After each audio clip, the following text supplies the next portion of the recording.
Welcome to Synsoft Studio. This is Sal Chandio. So अॼु असां next पंहिंजे video ते था हलूं जेको असां MS एक्सेल में कुछ शयूं सिखूं पिया। हाणे असां अॻिते वधंदासीं जीअं असां बेसिक शयूं क्लियर कयूंसीं। अॻिते हाणे असां फार्मूला जेके हूंदा उहे असां सिखंदासीं। कहिड़ा कहिड़ा फार्मूला हूंदा उन फार्मूलनि जे ज़रिए असां कमु सिखंदासीं त ऑफिसिस में कहिड़ो कमु थींदो आहे एक्सेल जी मदद सां, ऐं कहिड़ा फार्मूला इस्तेमालु थींदा आहिनि उन शीट्स में, ऐं कहिड़ा वेज़ आहिनि, कहिड़ियूं शयूं इस्तेमालु थींदियूं वेंदियूं। अचो त उन जे बारे में सिखूं। सब खां पहिरियां असां ओपन कंदासीं MS एक्सेल ओपन कईसीं। सब खां जीअं असां प्लस जीअं जोड़ कट वंड कंदा आहियूं कंहिं बि वैल्यू खे। फॉर एग्जांपल जॾहिं बि फार्मूलो इस्तेमालु कंदासीं त असां इज़िकल साइन ॾींदा आहियूं। सब खां पहिरियां इज़िकल साइन ॾेई सम लिखंदासीं, ब्रैकेट स्टार्ट कंदासीं। ब्रैकेट जीअं स्टार्ट कईसीं असां फॉर एग्जांपल 12 ॾिनोसीं ऐं प्लस जी सिंबल था ॾियूं ऐं असां 3 था ॾियूं फॉर एग्जांपल। त असां हिन खे ब्रैकेट बंदि करे एंटर कंदासीं त ॿिन्हिनि खे एडिशन थी वेंदी पाण मुराद। ॾिसो 15। अगरि असां हिते ॾिसो फार्मूलो सॼो हिते वैल्यू असां हितां बि फार्मूला बार मां चेंज करणु चाहियूं असां करे सघूं था। उन खां पोइ सब्सट्रैक्शन बि सेम असां छा कंदासीं, सभिनी लाइ सम ई लिखंदासीं। ब्रैकेट स्टार्ट सेम तरीक़े सां 12 ॾिनासीं, माइनस था ॾियूं फॉर एग्जांपल -8 ॾिनासीं, ओवर ब्रैकेट बंदि कंदासीं, एंटर कंदासीं त 4 असां ॾिसो हिते फार्मूला बार में असांखे ॿुधाईंदो 12 - 8 त वैल्यू केतिरो अची वेंदो 4। उन खां पोइ अगरि असां ॾिसूं सम लिखंदासीं त डिवीजन ॾिसणु चाहियूं त फॉर एग्जांपल 12 डिवाइडेड बाय 5 था कयूं त केतिरो थींदुसि, एंटर कंदासीं त असांजो जेको 2.4 असांजो। अगरि वैल्यू असां हितां मटाइण था चाहियूं फॉर एग्जांपल हिते असां 3 था ॾियणु चाहियूं, एंटर कंदासीं त 33 जेको 3 जो वैल्यू हुयो उहो असांजो उनखे डिवाइड कयोसीं ॿारनि खे 3 सां त 4 अची वेंदो। उन खां पोइ मल्टीप्लेक्शन इज़िकल्स सम लिखंदासीं, ब्रैकेट स्टार्ट असां फॉर एग्जांपल 12 ॾिनोसीं, मल्टीप्लेक्शन ॾिनोसीं ऐं 3 त ब्रैकेट ओवर कंदासीं त केतिरो थींदो, जीअं असांजो को बि वैल्यू हूंदो उनखे असांखे जेको बि आंसर ईंदो उहो असांखे पाण मुराद अची वेंदो। अगरि असांजी टेबल तव्हां ॾिसंदा त तव्हांजो 12 3 था जेको 36 वैल्यू अची वेंदो। हीअ असांजा सिंपल वैल्यू हुयो।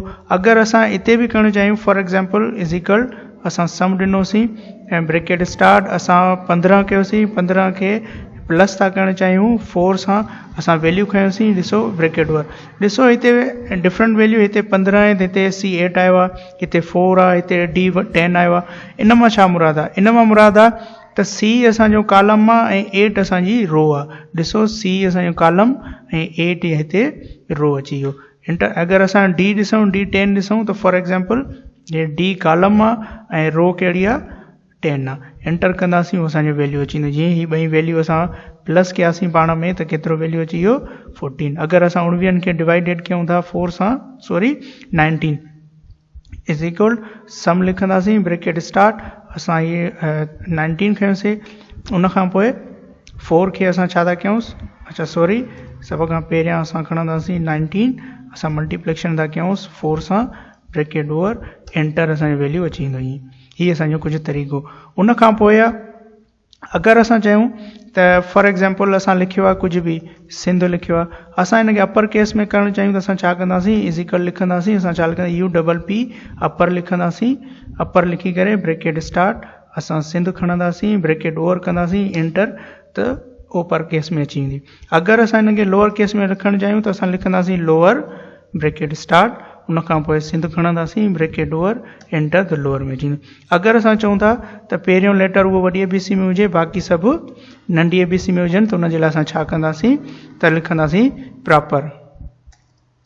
प्रॉपर लिखी करे ब्रैकेट स्टार्ट ऐं असां सिंध खणंदासीं, ब्रैकेट ओवर कंदासीं त उनजो जेको पहिरियों लेटर हूंदो उहो वॾी ABC में, बाक़ी सभु नंढी ABC में अची वेंदा। कॾहिं कॾहिं असांखे हिकु एरे ठाहिणो पवंदो आहे। एरे मीन्स असांखे सीक्वेंस ठाहिणी पवंदी आहे। जीअं फॉर एग्जांपल असां 1 लिखियोसीं, 2 लिखियोसीं, 3 लिखियोसीं, असां हिते डायरेक्टली नंबर था लिखूं। असां था चऊं त असां डायरेक्टली छिके अचूं उहा नंबरिंग पाण अची वञे, असां छा कंदासीं न ॿिन्हिनि खे सिलेक्ट कंदासीं।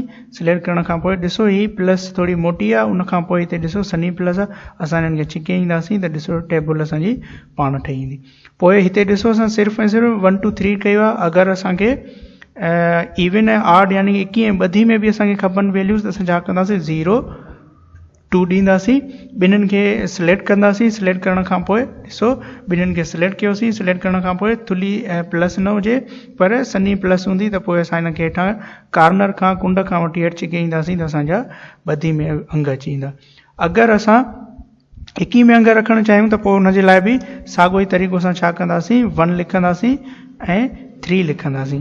ठीकु आहे, असां ॿिन्हिनि खे सिलेक्ट करे सेम तरीक़े सां असां छा कंदासीं, हिननि खे कार्नर खां वठी ईंदासीं हेठि त उहो असांजो 21 में अंग अची वेंदा। ॾिसो हीअ असांजा कुझु ट्रिक्स हुया जंहिंजी मदद सां असां टेबल जेका बि असांखे नीड हुजे उन जी मदद सां असां ही ॾेई सघूं था। उन खां पोइ असां ॾिसणु चाहियूं त ही नंबरिंग खे हिननि खे हितां सभिनी खे प्लस करणु चाहियूं। फॉर एग्जाम्पल ही जेके बि आहिनि गॾु त सभिनी खे इज़िकल लिखंदासीं सम ब्रैकेट स्टार्ट। असां ही ॾिनोसीं, उन खां पोइ ॾींदासीं कामा। कामा जेका एम जेको बटन आहे उनजे भरिसां राइट साइड खां आहे कामा ॾिनोसीं, वरी 4 खयोंसीं कामा, वरी असां ही खयोंसीं कामा, वरी असां 36 खयोंसीं, ब्रैकेट ओवर कंदासीं। इहे सभु असांखे प्लस करे ॾींदो। ॾिसो उन खां पोइ अगरि फॉर एग्जाम्पल असां हिननि खे ऑटो सम करणु चाहियूं, सभिनि खे सम करणु चाहियूं सभिनि खे, त असां छा कंदासीं त इज़िकल असां सम लिखंदासीं, ब्रैकेट स्टार्ट कंदासीं ऐं हिननि सभिनी खे असां छा कंदासीं सिलेक्ट करे ब्रैकेट ओवर कंदासीं त उहे सभु सम थी वेंदा। मीन्स के जेतिरो बि वैल्यू हुयो उन्हनि सभिनी खे असां सम कयोसीं पाण में त हिते वैल्यू पाण मुराद अची वेंदो। उन खां पोइ अगरि असां हिन खे बोल्ड इटैलिक अंडरलाइन करणु चाहियूं फार्मूला जी मदद सां त असां छा कंदासीं इज़िकल असां लिखंदासीं bold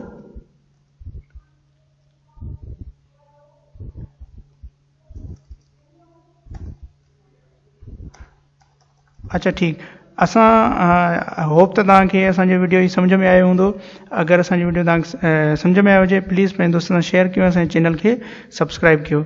thank U for watching.